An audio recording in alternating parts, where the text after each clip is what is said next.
So good afternoon, good evening, good morning to all of you. Welcome to this second edition of the Resilience Cafe on local leadership for disaster resilience. Very glad to have all of you here for this wonderful afternoon here in Delhi.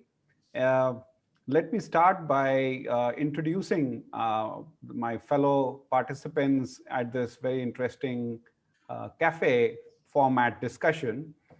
First of all, I would like to introduce Krishna Watson. Krishna Watson is right now the member of the National Disaster Management Authority, the apex authority for policy making in India. Prior to joining the NDMA, Krishna Watson was actually the policy advisor for UNDP and has been involved in a number of emergencies around the world, focusing a lot on recovery. And I've had some very, very interesting, intense discussions on what has been the experience on recovery from around the world. Few of you may know him already. He started his career as a civil servant in government of Maharashtra as in charge of the Maharashtra Emergency Earthquake Rehabilitation Program way back in 1995. So he is very much a career disaster recovery specialist. And I'm very glad that he has joined us today for this very important discussion. Krishna ji, welcome. You can switch on your camera, Krishnaji, if that's okay.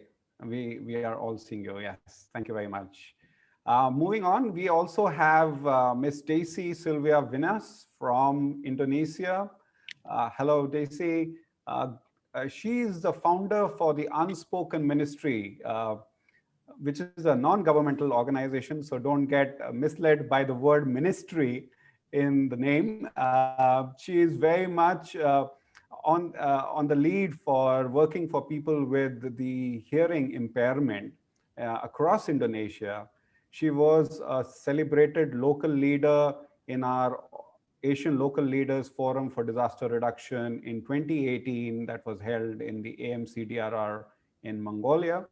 And of course, the way I know her and I discovered for the first time when I met her, she started working for people with hearing impairment, especially those that get they're unable to hear tsunami warnings. And in a country like Indonesia, where she has been working tirelessly, this is an important setback to a system that otherwise is supposed to be very robust. And because of her efforts, today there is enormous change in the way tsunami warnings and other disaster warnings are communicated to communities across the vast and complex country like Indonesia. And of course, it has more than its fair share of disasters, as we all know. And third, we have my dear friend Animesh, who's officer in charge and also the deputy in charge for the UNDRR Bangkok office for the Asia Pacific. He has been in UNDRR both in Bangkok as well as in Nairobi, handling regional affairs, and he was also seconded by the UN as advisor to the government of Ethiopia on policies related to climate change adaptation. So he is a young leader, but has held very senior positions in the UN, which speaks about his capacity and his ability to be able to work with governments as well as civil society players such as us, and of course, a whole diverse range of actors across Asia Pacific.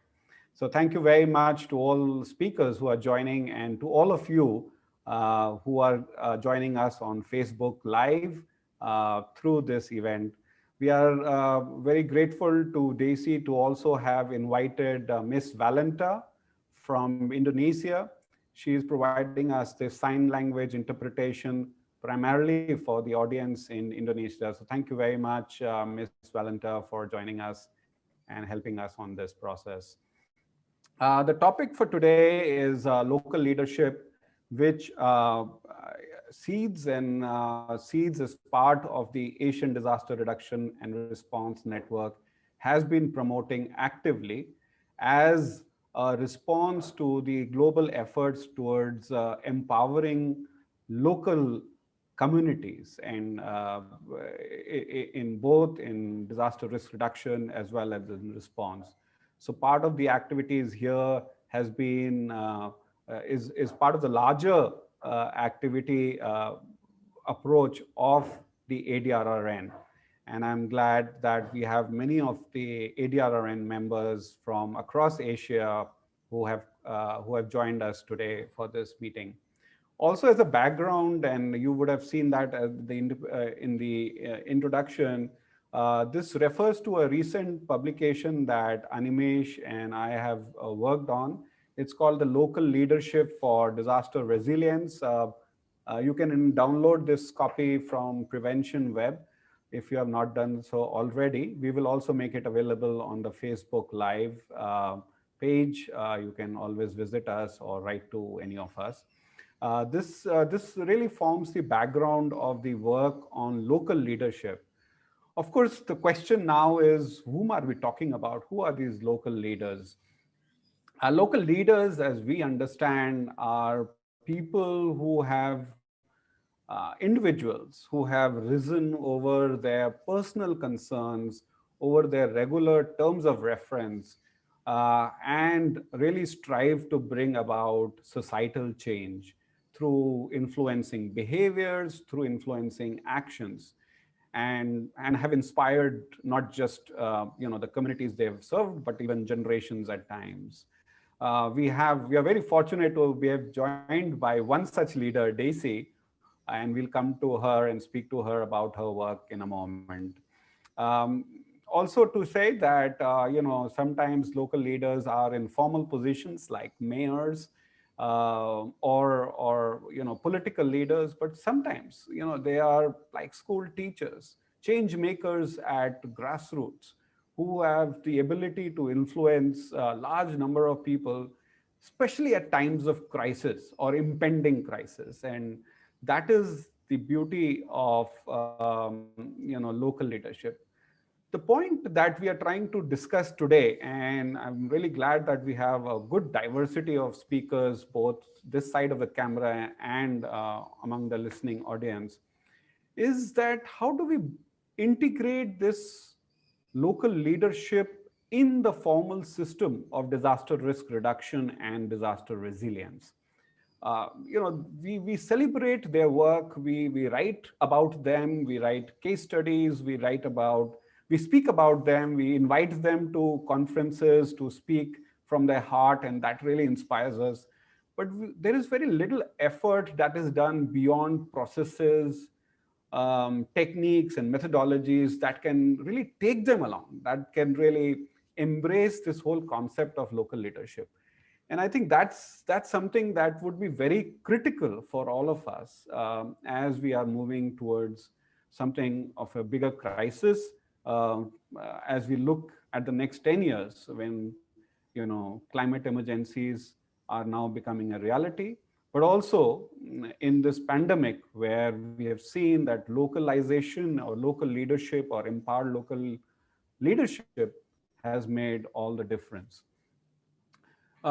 Just as a housekeeping announcement, please feel free to write your comments and send it to us on the Facebook Live. I have a team here supporting me who will pass on those questions to the participants towards the end. So we have about an hour to carry out this discussion. In another next 50 minutes, let's hear it more from the speakers. I've spoken enough. And so let me start with one open question to all the three speakers, and I'll request Krishna ji to go first, and then Animesh, and then Daisy. The question to you is,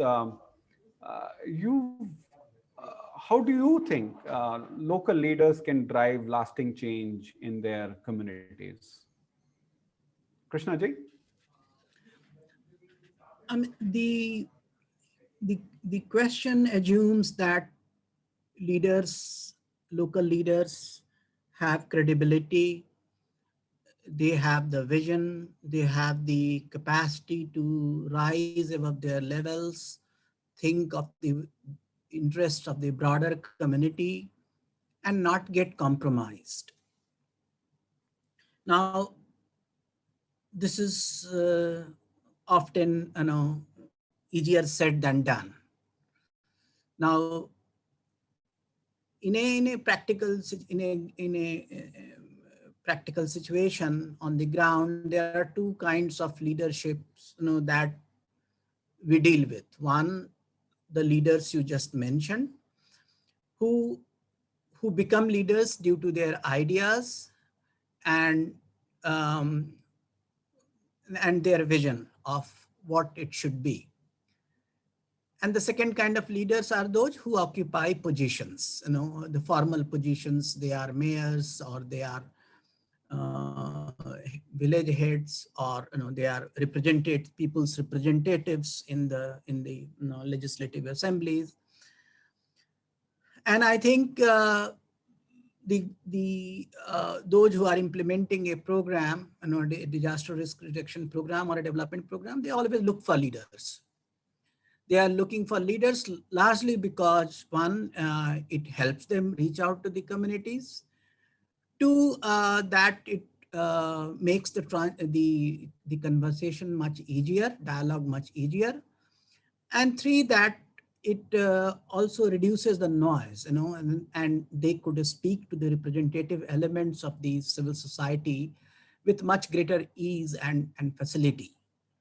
So there is always an effort to develop leadership, and both formally and informally. And one of the signs of good governance is to develop leadership. Well, we find it difficult to talk to communities because there is no leadership. So it's important that the governments and the other agencies invest a little bit in developing the leadership. So even if when there is no leadership, they say, okay, let's find a leader and let's groom him or groom her. So it's becomes an essential precondition for developing and implementing a program. But then the problems start. The problem starts when the leaders do not follow the script, or they follow their own script, or they follow a script which is different from the community's script. So, and I can give you so many examples where, leaders followed their own agenda, and they did not always reflect that of the community's interests and priorities. I recall, when we were dealing with earthquake recovery in Latur and Usmanabad, we would deal with the sarpanchas, and they would be the leaders, and it was very, very important for us to get their agreement with the recovery and reconstruction program. And it used to be quite a negotiation, and it was important that we get their agreement. At the same time, we would recognize that it's not true that they are speaking for the entire community. They are speaking for themselves, their narrow interests, their own communities, within the village or within the city. So it's not a simple and straight discussion. While you must have a discussion with the leadership, you should also find ways of having direct contact, direct outreach to the communities, so that you make sure that no one is excluded, and particularly the weaker sections of the society, the women, the people who don't have voice, or the people who are left behind, they are also included in the program, because generally the leaders represent the dominant group, and they are not always representative of the entire section. So it's you definitely tend to rely upon leadership, but you need to go beyond leadership if you want really to do justice to to the development and implementation of a program. That's a good But point. That's a good yeah, point, Krishna ji. I think this is a double-edged sword in some sense. And while we do see the positive benefits, we can sometimes get into a trap where their own personal agendas can start dominating and misrepresenting communities' agendas. So I'll come back to you on the how and how did you, through your experience, yeah. address that. But before that, let me hear from Animesh. What do you think, Animesh? Thanks, Manu. Perhaps in my intervention, I would focus more on what the local leaders can do rather than what they do. In context of what they can do, and we have a lot of evidence from across the region, they are best placed to understand both the needs of their communities and ensure that no one is left behind. And these are the two essential components that build resilience and lasting change.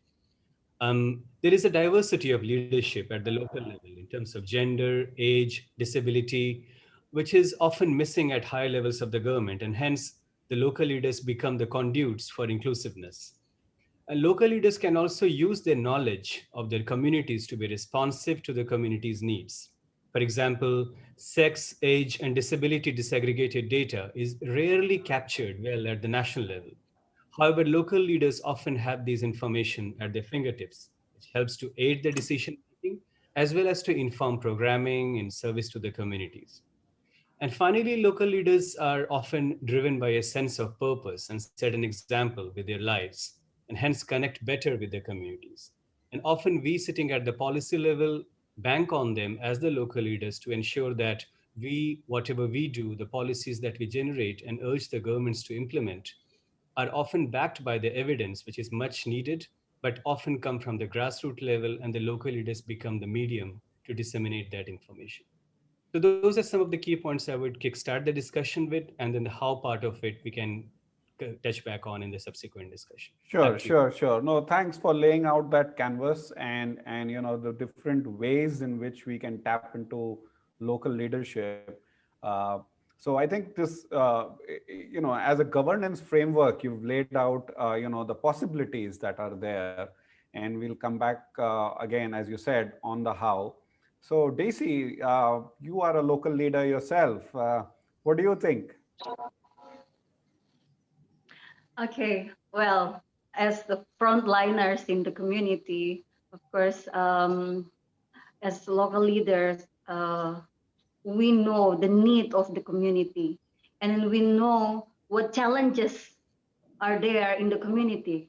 So, of course, by collaborating with many parts, many partners, with governments, with other NGOs, any parties, we can try to figure out or try to find the solutions among all the challenges that we face in the community. And because we are among the communities, we know how to make all the programs sustainable, not merely programs Mhm. which maybe you can see in the maybe in the media or maybe in the government's list of programs or in our own programs, but it is applicable, and the impact of that program really felt by our communities. So as the beneficiary of the programs, of course, there must be some changes in our community, and that changes must be sustainable. So yeah, it's very important to make sure that we keep on updating the changes in the communities regarding what the needs come up from certain situations, even from unexpected pandemic like currently. Yeah, we have to figure out what needs come up from the communities because of the situation, the rapid changes of this situation. And as local leader, we have to be proactive. Yeah. We cannot wait. We cannot wait for maybe for government to come and say, hey, what you need here? What do you need here? What's your community needs? We should be proactive, find out what the community needs, and then make the needs known. Make the needs known. Because yeah, as we know, our government, they are taking care of local and national issues. They cannot just pick up every issues or every needs in the communities. So we try to be more proactive in doing all the programs, in meeting all the needs of our communities as frontliners. That's what we are doing. Great. No, I can understand. And, I think this point around ensuring sustainability of actions is something that local leaders are very uniquely placed to perform. And that is something that I would think is very, very unique to empowered local leadership. So just moving on this discussion, Krishna ji, back to you. You've been a strong advocate of owner-driven reconstruction approaches as part of disaster recovery. And as you know, you've of course worked extensively in Maharashtra after the Latur earthquake, but also in many other parts of the world. Most recently, we have had some good coffee table discussions on the Nepal recovery project after the 2015 Gorkha. And this publication that we have tried to capture some of the informal leaders. There is one, of course, from Nepal, but also there is one very interesting local leader from Japan, from Tohoku, a survivor of the 2011 earthquake and tsunami, Kenichi Kurosawa, and how he actually wasn't an appointed leader, wasn't really in charge of any institution. All he did was he took up a, a wasted plank of wood and put it outside his devastated house in the city of Ishinomaki, and wrote a simple sign: pull together, let's pull together Ishinomaki. And that little act of his actually inspired people, the local community, to come together. Now, where do you place such a local leader in a formal recovery kind of program?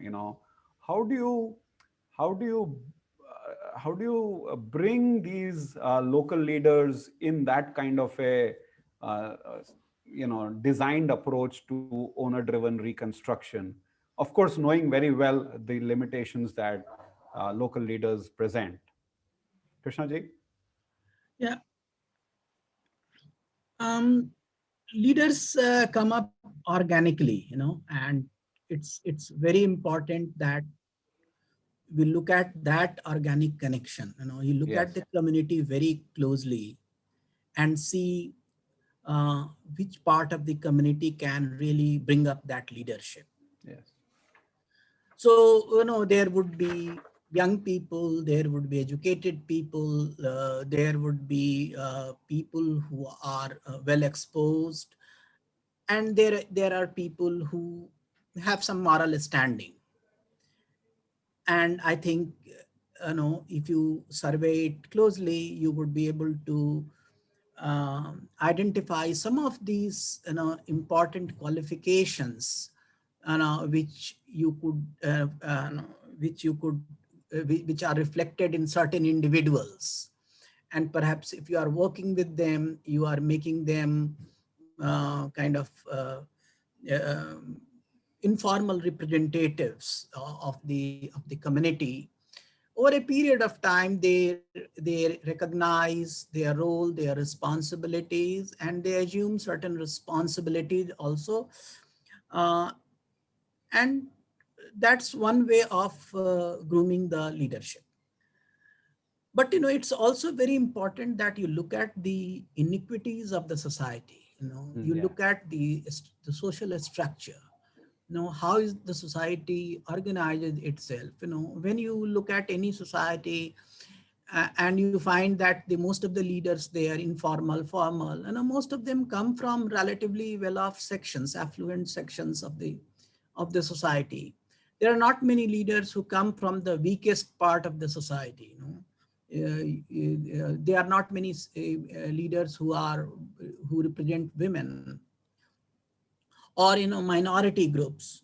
So when you are looking at the structure of the leadership, it's very, very important to look at the structure of the society and see that that structure of society, the inequities, the disadvantages, they are properly reflected in the way leadership comes up and speaks on behalf of the communities. So they should really represent the entire community, and they should be inclusive in their approach, not that they should be dominant about it. Second thing I think very, very important is this, that how do they conduct their dialogue with the important stakeholders. I mean, in the context of disasters, I would say that a very confrontational dialogue does not take you very far. Yeah. Whereas a dialogue which is based on mutual understanding, some necessary give and take, some workable arrangements, that really helps the development and implementation of a program on the ground. But if you get stuck on very smaller issues, then you find that the program is not moving ahead. And a whole lot of recovery programs or even disaster risk reduction programs have suffered heavily on account of this. So it's very important to have a positive, constructive attitude on part of the leaders. And when we are looking at this, then these are the qualities that we need to emphasize. Very, very important is the morality, the objectivity, the integrity of the leaders. Yeah. And very often you would see that these local leaders, due to the politics, to the dynamics that exist on the ground, they often get co-opted also. Yes.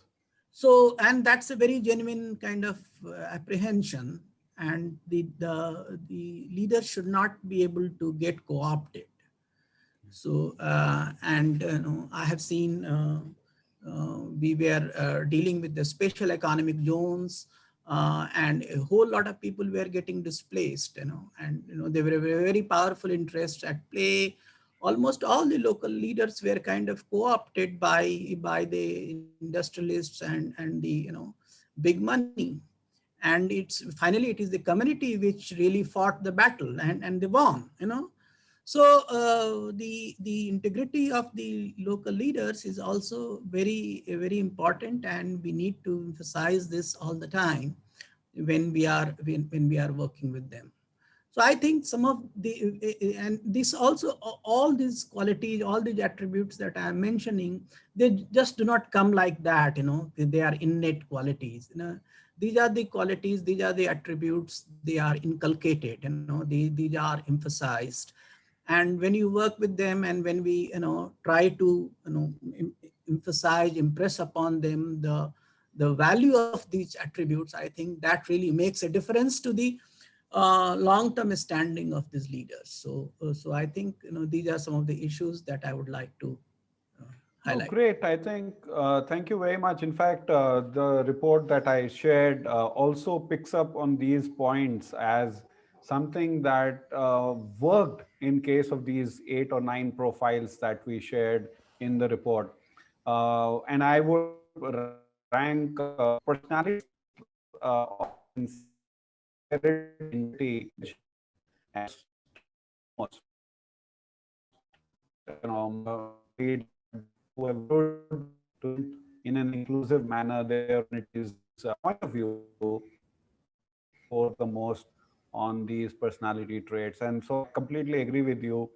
And all those operational points that you have so eloquently described about the grooming process of looking at how do you conduct dialogue which is not confrontational but constructive, that has openness around it, is the way forward. And sometimes you may need to enable that kind of an environment to be able to carry out such dialogues. Also, we've seen that the kind of leaders that are more adaptable. They are more and not brought from outside, but actually, maybe survivors themselves are the ones who completely understand and are sensitive to the needs and and are able to represent. So I think you've made the right points, Krishna ji, and I'm sure many of the people who are listening to this are making notes on this. Let me move on to Daisy. Daisy, you've been a local leader. You started something small with a small community, and realizing that there is a national need, you scaled it up gradually. What were the challenges you faced uh, in trying to scale that from local to national? How did you engage? Tell us something more about it. What worked? Okay, thank you. Well, as a local leader that come up from local communities, of course, as I mentioned before, we have to make our needs known, especially in these cases by government, because we want to attract their attention. We want to get their attention on the needs of our communities. So what we are doing is we have to prove that the needs of our communities is really there. So what we did was we we did some researches. We did some researches, and because all of our programs are research-based programs, so we made research, and then we proved to our government that the needs is there, and as a government, they have to address the needs of these communities. For Right. example, like Manu mentioned before about the early warning system in Indonesia, the early warning system previously was not accessible by deaf people. Yeah, because we still use a sound-based early warning system, Like as sirens as and we all know. horns. Yeah. Yes, sound, using sound, as we all know that deaf people cannot hear sound. Yes. So the early warning system is not accessible by deaf people. But we cannot just say that. We have to prove it. So we make um, scientific research on that, and we try to get the government's attention by going to the government and then present our findings and recommendations. So when they first saw our findings and recommendations, they were like, wow, okay, so this is happening now. We never knew about this before. So yeah, it's important, of course, to make the needs known. And then we cannot just say and go and say, hello, there is a need there. We have to prove it and scientifically proven. So yeah, the government then cannot just take it for granted, because the needs there, and then they know that they can do something, and it doesn't really difficult to provide what is needed by the system to make it work for the deaf people to have access to the early warning system.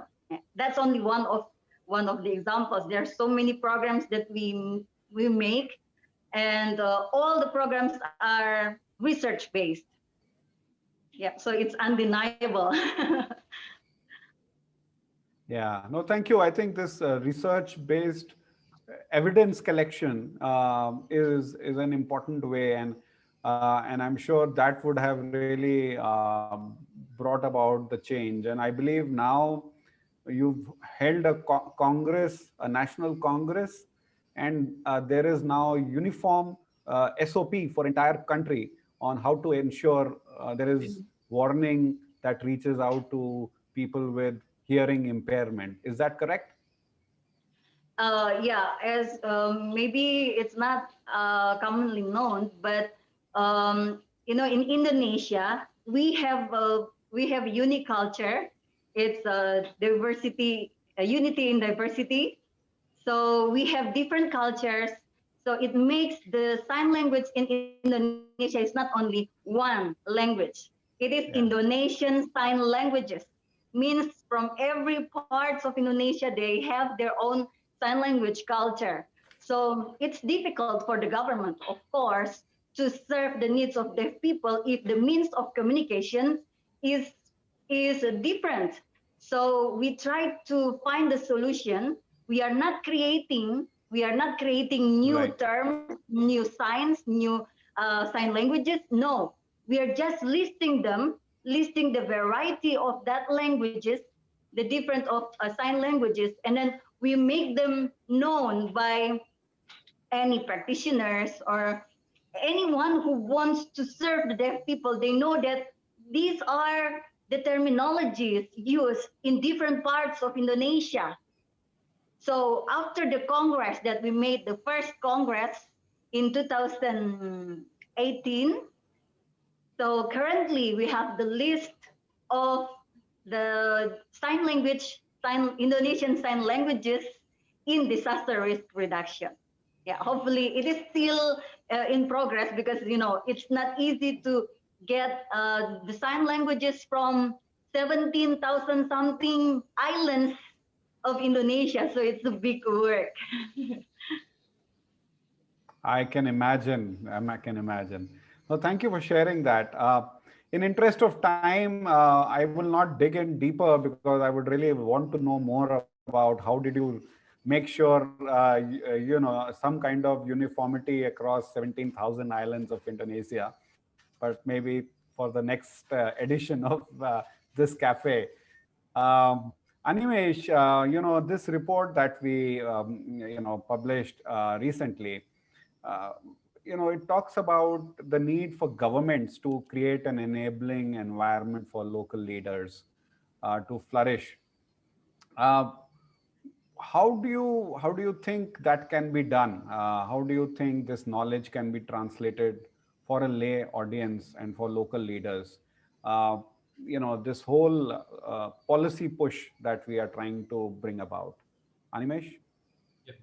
Thanks, Manu. I think, first of all, congratulations to you and to your team to shape this excellent piece of work that documents local leadership so well through the life stories of some local leaders. For those who have not yet done so, I would strongly encourage them to read the report.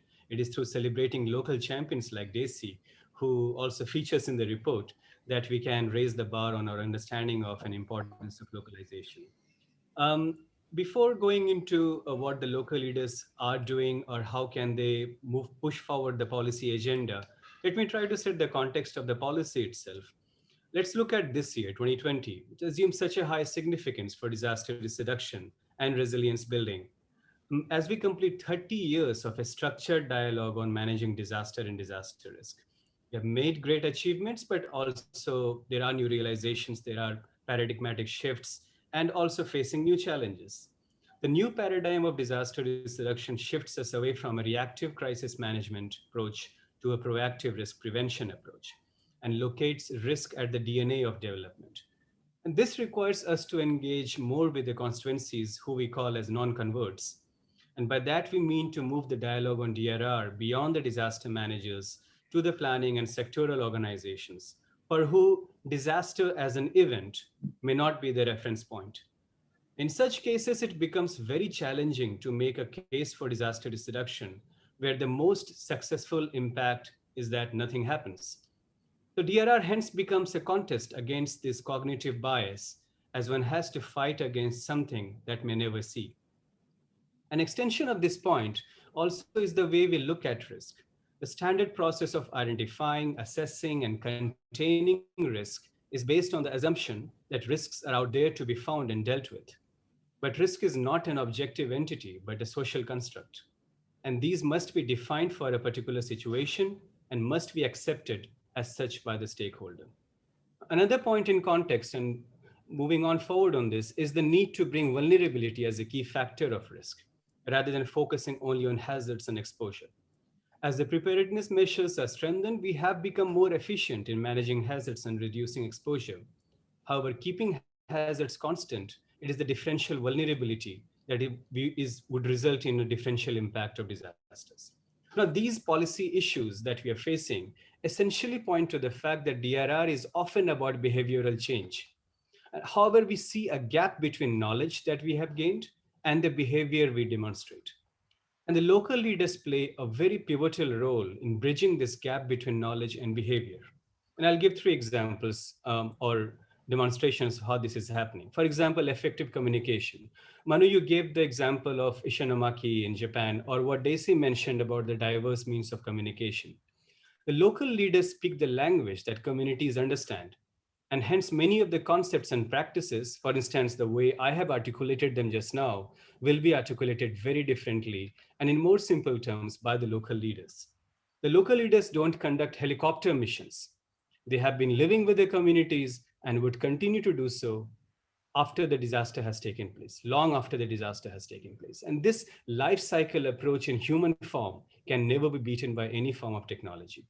And my third and final point is in context of setting examples through their own work, through genuine work at the grassroots level, and hence they command the respect of their communities. And all these 3 factors result in a much needed behavioral change that is so much required to make this paradigmatic shift from disaster risk reduction, moving on from response to creating a culture of safety and resilience. Back to you, Manu. Thank you very much. I mean, sharing these very important insights there, Animesh. Good points. I would want to pick up those points, but we are also, I'm conscious of the time. Just to let everybody know that, this conversation can go on either through email or through the Facebook event, where we have also, by the way, posted the link to this report that Animesh has just referred to, and given some very, very wonderful insights. Last round, if you like, of questions or discussions, as I would put it. And so back to you, Krishna ji.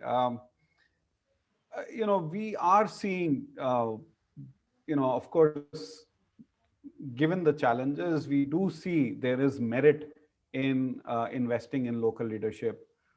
As a member of India's apex policy body, the National Disaster Management Authority, how do you think we can integrate the local leaders' agenda in national level programs or schemes?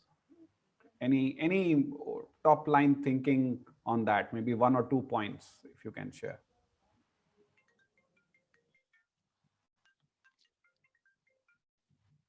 I think the most important enabling mechanism for developing the local programs and local leadership is to provide resources at the local level, which means that you set up certain financial mechanisms through which we are able to support these programs. Risk reduction or risk management at the local level requires a culture of support, and that support should extend to both the financial as well as the technical aspects. And as NDMA, as the apex organization, I would definitely like to have mechanisms through which we can support a whole lot of local level interventions, which really bring a culture of awareness, a culture of risk reduction, and a culture of information among the people. So I would encourage setting up hundreds of such programs across the length and breadth of the country, which involves leaders, but which also throws up local level leaders. It's a long-term investment, because it's not just about developing the local leaders. Tomorrow they are going to be the national leaders. Right. Many of us have started in a very small manner, and you see that after 20 years, all these people have become important spokesperson of the sector. So if you are looking at the DRR sector, broadly, and how that would be served both at the local level and at the state level and finally at the national level, it's very, very important that we invest in setting up these local level programs, local level interventions. As you know that DRR sector is facing some challenges. Right. It's getting displaced by climate change interventions. There are other issues. So this is the time for the governments to step in and support these local level interventions. And if we do enough of that, we would see excellent leadership coming up at the local level who would prove to be the champions at the state level and at the national level in course of time. So it's a long-term investment, a long-term strategic vision, and a culture of enlisting support at the local level within the governance. So these are some of the interventions that would make it decisive. Very relevant and very encouraging, Krishna ji, on making this part of program design, to consciously make an investment on nurturing local leadership, because that would kind of sustain whatever we plan for as an investment, as a intervention in communities. Just moving on, I mean, just to finish this part, it's also important that local leaders also prove themselves at the level of interventions, at the level of programs. Absolutely. Not become leaders by way of speaking something nice and good. You prove yourself by way of implementing something which is really worthwhile, which benefits the communities. So it really is an opportunity to test the local leaders and give them a platform on which they can prove and embellish their credentials. Thanks. No, absolutely, absolutely. I mean, perfectly understand this point that giving them that opportunity, giving them that platform to be able to prove themselves, and it should not be, like you said, a kind of armchair leadership that we often get to see sometimes and get carried away. Animesh, I mean, UNDRR is the custodian for the implementation of the Sendai framework. Target E has the horizon year of 2020, which talks about achieving plans at levels, including local levels. So how do you think local leadership would be playing a role in helping you achieve these targets? Thanks, Manu. I think let me just, for the people who may not be aware, I mean, target E of the Sendai framework is among the 7 targets, but this is the only target that needs to be achieved by this year, 2020, and it focuses on developing and implementing national and local disaster reduction strategies, which are coherent with other international frameworks. Now, given the fact that we are already in 2020, we are now moving forward from the last 5 years of preparation of the implementation of the Sendai framework into the actual implementation, which means that the next 10 years, which the SG has called very aptly as a decade of action, will be moving from development of strategies to the implementation. Now, what role do the local leaders play in the implementation of the target E or the implementation of the national and local DRR strategies is what is very important. And I would give 3 key bases to do so. First is evidence. I mean, it was pointed out earlier as well, and Desi also mentioned that the needs of the communities are never absolute. So that points to the need of data. If we don't have the right information, we will not have the right program and not have the right implementation. So in particular, the collection, collation, and analysis of the data from the local level is a necessary component to make the policies informed and contextualized to the needs of the communities that they seek to serve.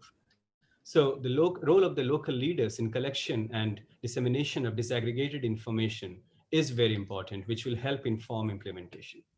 The second point is in context of coherence. We know that a series of agreements and frameworks were endorsed during the year 2015-16, but that gave the international community an opportunity to talk about coherence and alignment across them. But the real coherence happens at the level of implementation, and the implementation happens at the local level. Hence, there is a dominant role for the local leaders in ensuring the implementation for coherent planning. And third and final point is in context of community leadership, which has been pointed out so aptly by all the speakers today. We need to move from advocacy to implementation, from words to action.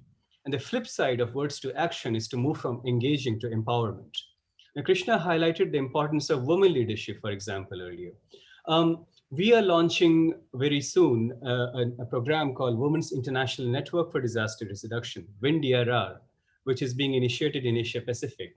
And this program will focus on leadership development, expanding networks, and build partnerships to strengthen the role of women leaders in disaster risk reduction in Asia Pacific. Just one example of how community leadership at the grassroots level can be invested into to form and inform the policies at the national level using women as the conduit. So there can be other examples as well, but unless we move on from advocacy to action and from engaging to empowerment, we would not be able to achieve the real objectives of the 2030 agenda. Back to you, man. Oh, thank you very much. And I think this disaggregated data is something that Daisy had also pointed out earlier. And I see a comment from Takeshi, Takeshi Komino, who's the Secretary General for ADRRN, sending us this point that building this evidence, building this research based evidence of disaggregated information is something that ADRRN members are well placed to do and can become quite a strong case for us to be able to lobby for greater role of local leaders in national and subnational decision making. So great points here on coherence planning, on women's leadership. Thanks very much, Animesh. Daisy, I'll try to ask you a different question. Looking at my watch, we have just a few minutes left. What happened in this pandemic in COVID-19? I think everybody would be wanting to know. It was a very unforeseen, complex disaster scenario. What challenges did you face with the communities that are having hearing impairment? How did you overcome these challenges? Well, actually, there's a positive side of this pandemic. Before pandemic, we have to visit different places in Indonesia to make sure that we can find out the needs of the deaf people in different places. And of course, since the pandemic right now, that's impossible to do. But still, it's good that we have technology who can support all our programs. So currently, we can gather even those who are unreachable before. We can reach them by the Zoom, by online or virtual meetings, such as what we are doing right now from different places, but we still can communicate to each other and share things. So, but the challenges that we have is, as I mentioned before, Indonesia is a huge country, and we have more than 17,000 islands in Indonesia, and not all of the parts of Indonesia have very good internet connection. There's some parts are still unreachable. So yes, of course, the challenges we are facing right now is sometimes the meeting cannot run very smoothly because of the internet connection. And as we know that the communication with the deaf people using sign language, so of course, good internet connections will be supportive and will be good, because or else it's difficult for us to communicate using sign language with the internet connection problem. Yes, but so far it's we still can make adaptation with some changes, especially during the pandemic. As I mentioned before, the positive side, we can reach the unreachable through the technology.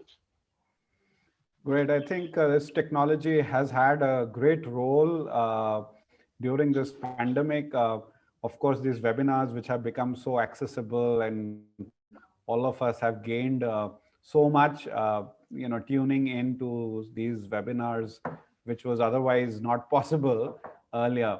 But yeah, I mean, I think using them for reaching out to the unreachable is something that we can really pick up on. We'll have to, of course, look at last mile connectivity in areas where, there is no internet, and that can be a complementary kind of add-on to existing ways and approaches. Uh, we don't have time for too many questions, but there is one question that has come in about, uh, how do we sustain the actions of local leaders well after the external support ends? So, I mean, here the presumption is that as long as there is, an external aid agency coming and supporting, you get good proactive participation of the community, of the local leaders. But when it ends, how do you ensure it sustains? And what is the possible role for local leaders? Anyone would like to address this question?